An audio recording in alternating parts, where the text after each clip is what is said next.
তো গাইজ এই ফ্রিজটা সুইচ দেওয়ার পরে মানে ঠান্ডা হয় না চালু হয় না, সুইচ দেওয়ার পরে কতগুলি করে রাখিয়া টাচ করে রাখিয়া ফ্রিজটা কারেন্ট লোড ছাড়ি দিয়ে। তাই আমরা দেখবো এরকম প্রবলেম হলে কিলা তার প্রবলেম সলিউশন করতে লাগে বা কিতা কিতা করতে লাগে। তাইলে আজকে ভিডিও আমরা আরম্ভ করি। Welcome to Imdad blog. ভিডিওটা আপনাদের শেয়ার করবো। আমি আপনাদের দেখাই একটা নর্মাল ফ্রিজ কিন্তু ইনভার্টার মডেল নাই, একটা কিন্তু নর্মাল ফ্রিজ ইনভার্টার মডেল নাই। ইনভার্টার মডেল এলে আপনি এরকম প্রবলেম করে না। নর্মাল ফ্রিজের আপনি তোর ওই দরজার মাঝে লেখা থাকবো। ইনভার্টার মডেল ফ্রিজ হইলে আপনি তো দরজার স্টিকার মাঝে লেখা থাকবো ইনভার্টার ফ্রিজ বা ইনভার্টার টেকনোলজি বা ইনভার্টার কনফ্রেসার। তো ফ্রিজ ঠান্ডা যেন অন না, খালি ঠান্ডা না হইলে যে গ্যাস না, এগুলা কিচ্ছু না, বহুত ধরনের প্রবলেম আছে। এই জন্য আপনি তো ফ্রিজের এই কম্প্রেসার চলে আর ঠান্ডা হয় না, তাইলে আপনি তোর ফ্রিজের মাঝে গ্যাস নাই। আর যদি আপনি তোর ফলে মাঝুন ফ্রিজ ঠান্ডা হয় না, সেটা ফার্স্ট এই কম্প্রেসার চলে নি না আপনি চেক করা লাগবে। কম্প্রেসার চললে আপনি তোর ফ্রিজে হয়ে ডাকিব বা এই কম্প্রেসার মাঝে আপনি হাত দিলে গম পাইবে যে কম্প্রেসার চলে নি না। কিন্তু এই ফ্রিজের কম্প্রেসারটা চলেন না। ফ্রিজটা সুইচ দেওয়ার পরে 8-10 সেকেন্ড পরে হয়ে ডাকিয়ে টাক করে আবার লোডটা ছাড়ি দেয়। তো এইরকম প্রবলেম হইলে আপনি তোর গ্যাসের প্রবলেম নাই। গ্যাসের প্রবলেম হলে কি বাদে আপনি যদি কম্প্রেসার চলে আর ফ্রিজ ঠান্ডা হয় না, তেহে গ্যাসের প্রবলেম বা অন্য প্রবলেম। এর আগে সারা ফার্স্টে আমরা চেক করতে লাগে কম্প্রেসার চলে না, কিতা কারণে কিতা লাগি চলে না, ওগুলো আমরা চেক করতে লাগে। এখন তো নাই এই ফ্রিজটার সুইচ দেওয়ার পরে কীরকম আওয়াজ করে বা আওয়াজ করে লোডটা ছাড়ে। তো সারার আগে আমি আই যাই করে আইয়া সুইচটা দিব, দেওয়ার পরে শুনবা কম্প্রেসারে হয়ে ডাকে টাচ করে লোডটা ছাড়ি দিব। তো আমি সুইচটা দিছি চালু হয়েছে না শুনতে পারবা, আমি দিয়া দিলে শুনবা শুনতে হয়তো করে ডাকা টাচ করে লোড ছাড়ি দিব। তো দেখো টাচ করে ডাকিয়া লোডটা ছাড়ি দিচ্ছে। সারা ফার্স্টে কম্প্রেসারও দেখতে হইতে এই যেটা কভার আছে, কভারের মাঝে একটা ছোটো স্ক্রু আছে, এই স্ক্রুটা খুললে আমরা এই কভারটা বাড়িয়ে যাব। আর এই কভারের মাঝে আমরা চেক করতে লাগে তার রিলে ওএলপি পার্ট খোলার পরে এই কভারটা আমরা খুললে দেখতে হইতে। আর কভার উপরে যেগুলো আছে তাহলে এগুলো হয় রিলে। অগো আগে আমরা স্ক্রুটি বাজে লাই খেজা দিব, হয়তো রিলে খুলে গেছে।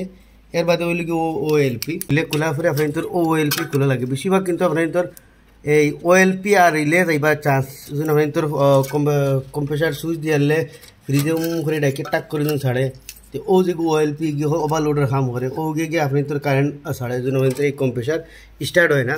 বা এই যে রিলে আপনি তোর খারাপ হয়, এই রিলে খারাপ হইলেও এই কম্প্রেসার স্টার্ট হইতো না। আর ও রিলে আপনি তোর ওই সবে হয়ে ডাকি কটাক করে কারেন্ট ছাড়িব।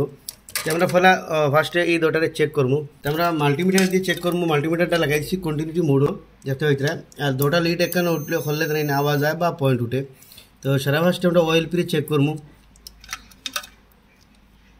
তো দেখতে হইতে ওএলপির মাঝে কোনো কানেক্টিভিটি নাই, এই দুটা কানেক্টিভিটি হইতে লাগে। তো পিন থেকে আমি খুললে ওই ধরাইনি ওগে আর ওগে হইল গিয়ে তার কানেক্টিভিটি। এখন এই ওএলপি কোনো ধরনের কানেক্টিভিটি দেন না, তার মানে এই ওএলপিটা খারাপ হয়েছে ধরাইন। বালা ওএলপি হলে কানেক্টিভিটি দিয়ে। আর দুসরা হলে কি রিলে চেক করে। রিলে চেক করতে হলে তার এই যে দুইটা হোল আছে, এই হোলের মাঝে আপনার মাল্টিমিটার বা সিরিজ দিয়ে চেক করতে পারবা। এরকম লাগাইলে দেখতে হইতে মিটারের মাঝে পয়েন্টার।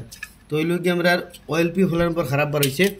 আর দুসরা হইল কি আপনি তোর কম্প্রেসারটা চেক করা। প্রায় সময় আপনি তোর এই কম্প্রেসার যখন খারাপ হয় তাইলে আপনি তোর ওএলপি বা রিলে খারাপ হয়।